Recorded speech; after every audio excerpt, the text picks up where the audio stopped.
Hey, good morning, everyone. What's up?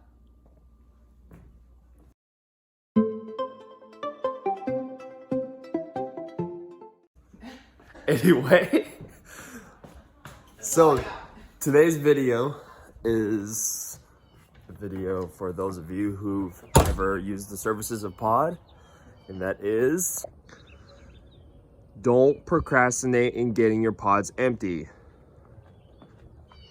So the last time everyone saw us opening the pod, I actually can't really remember all that's in here, but today we're gonna take the most of this content in here and put it in there and have some of the things go in this house. Duke, are you gonna help out? Got my super duper helper this morning. All right, Alexis, open it up. Let's see what we got.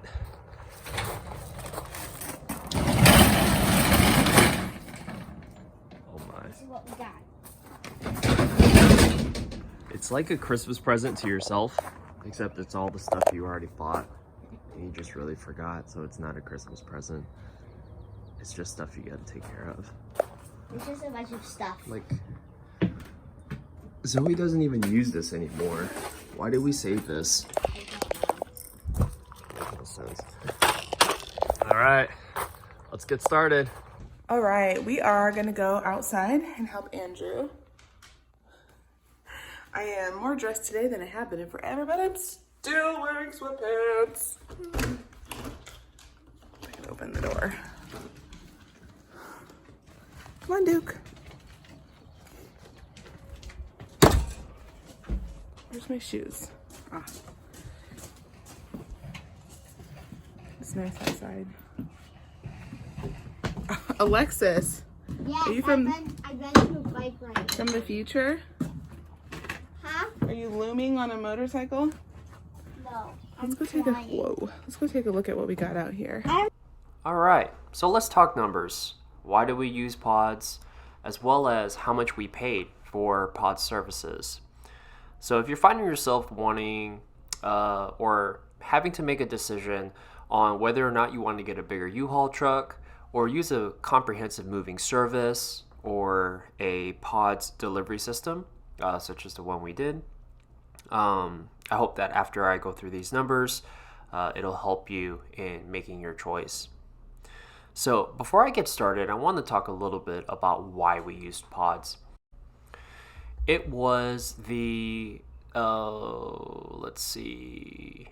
second weekend before we were actually set to move, and we had found ourselves going through our storage unit and discovering that we actually had a lot more household goods than could actually fit in the U-Haul. So having to make the decision of what to throw away and what to keep was really eating away at us, because everything in our storage unit were things we actually really wanted to keep. We also needed the flexibility of keeping our storage unit, I guess, in the custody of the organization or the company for an extended period of time, because the closing date of our home was kind of unforeseen at the moment. And at that time, pod seemed like a great fit, and I still believe it was. So let's talk about the cost. So we had 4 costs incurred for the entire move, and it would have been 3 if we didn't have to use an extra month, but I'll get into that in a little bit. All right, so our first fee was a service delivery fee, and that's where they actually pick up the pod, and that was $391.76. And this is the fee for them to actually pick up the pod and I guess get the whole process started. So the next fee was the transit cost, and the transit cost was $1,897.64. Now, for those of you that are asking, hey, what's the difference between the transit cost and the service delivery fee. The way I was explained to was that the transit cost is the actual delivery or the transportation of the pod from state to state or location to location, and the service delivery fee is the fee for picking up the pod. And what should have been our last fee, but not our last, so our third fee was for $323.61, and that's for the container pickup. So after they drop it off, similar to the service delivery fee, this is the fee for them to pick up the pod and take it off of our property. Now we're about to get into why you shouldn't procrastinate in getting your pod cleaned out. So I got hit with the fourth fee, and like I mentioned earlier, there should have been only 3, but we got 4. So our fourth fee is for the extra month that we had our pod. And for those of you that have been following our channel, we had some ups and downs with the closing of our home. And on one hand, we were pretty fortunate to have pod because they were able to keep our belongings and give us the flexibility to, have our items in storage. But that does come with a premium. So for the extra month that we were charged for keeping our belongings with them, we were charged $353.94. And that's why it's really important not to procrastinate with emptying out your pod. Our total amount and out of pocket for using pods was $2,966.95. Now, when I look back and I think about the extra month that we paid, again, that flexibility and peace of mind that pods gave us, I think that with any other company, maybe we would have had to pay more. Maybe we would have had to pay less. So I hope that helps you if you are in the process of deciding whether or not you want to use pods, get a bigger U-Haul, or maybe an additional U-Haul, or one of those moving services where, they help you pack your belongings and move it and help you bring your belongings back into your new house. If you have any questions, don't hesitate to reach out. So we just got finished cleaning.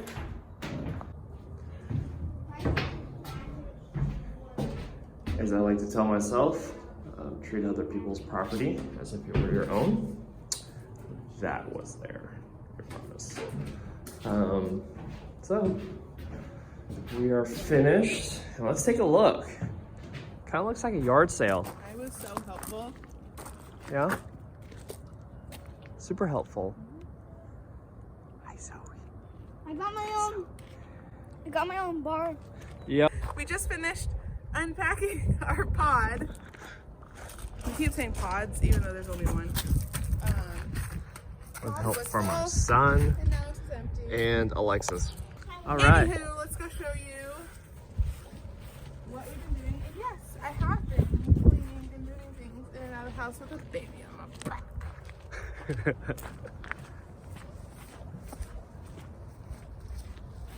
We've been calling around to try to find somebody to finish out our pole barn. We've been having 0 luck.